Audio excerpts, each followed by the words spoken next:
It all starts with a daring prison break. Luna, desperate and cornered, makes a jaw-dropping escape by hiding in a laundry cart, a moment of opportunity born from a guard's distraction.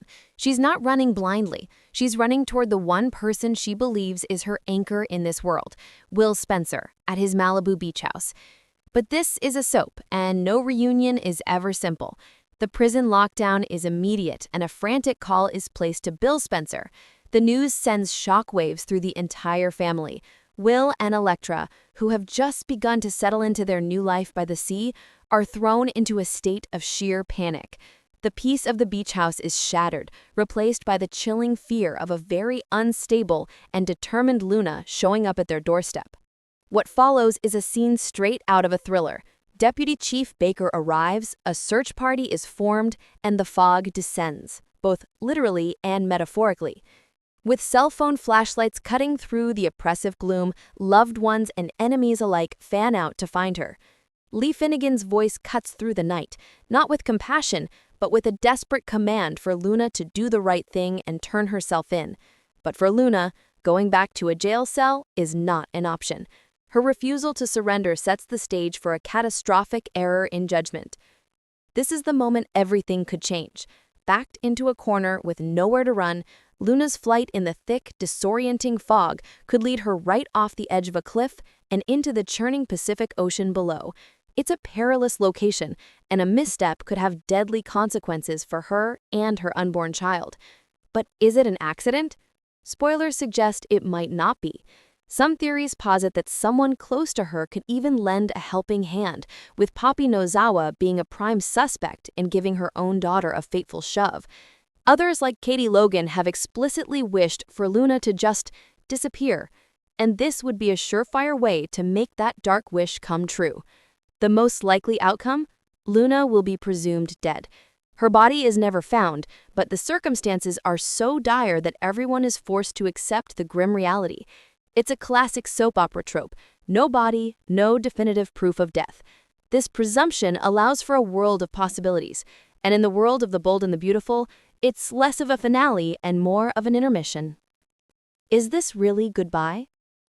4 explosive possibilities for Luna's return. Let's be real. On soaps, death is rarely permanent. Characters like Sheila Carter have cheated death more times than we can count. Quinn Fuller shoved Deacon off a cliff, and he came back with seaweed hanging off of him like tinsel on a Christmas tree. So if Luna isn't really dead, what's really going on? The presumed dead and pregnant return. This is the most tantalizing possibility. Luna isn't dead at all. She could have staged the entire thing, perhaps by tearing her prison uniform, adding a little blood, and tossing it in the ocean, to sell the illusion of a tragic end. Meanwhile, she slips away into the shadows to safely carry her pregnancy to term. Then, in true soap opera fashion, she would return during a sweeps period, perhaps 6 or 7 months from now, with Will's baby in her arms, ready to shatter his life with Electra all over again. The vanished without a trace.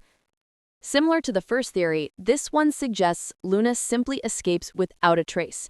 She isn't presumed dead, but she vanishes so completely that Will, Steffi, and the others are left in a state of perpetual high alert. This would be a slow burn plot, with the constant, nagging fear of her return hanging over their heads until the day she decides to reemerge.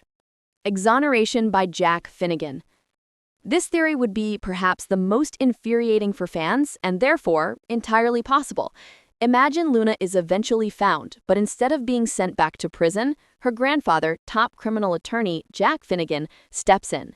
He could argue that Luna was driven to a mental breakdown by her traumatic childhood and by being kept from her father, Fen. He could spin the shootings as accidents during struggles, and even point out that Liam shot her when she was unarmed.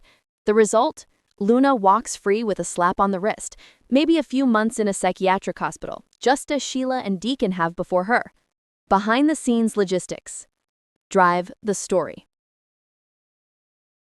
Actress Lisa Yamada is a talented performer pursuing other opportunities, including an Amazon Prime series. Having Luna be presumed dead is a perfect, flexible way to write her off the canvas for several months, allowing the actress to take on other projects before making a dramatic return to the CBS soap when the time is right. The emotional fallout. A family torn.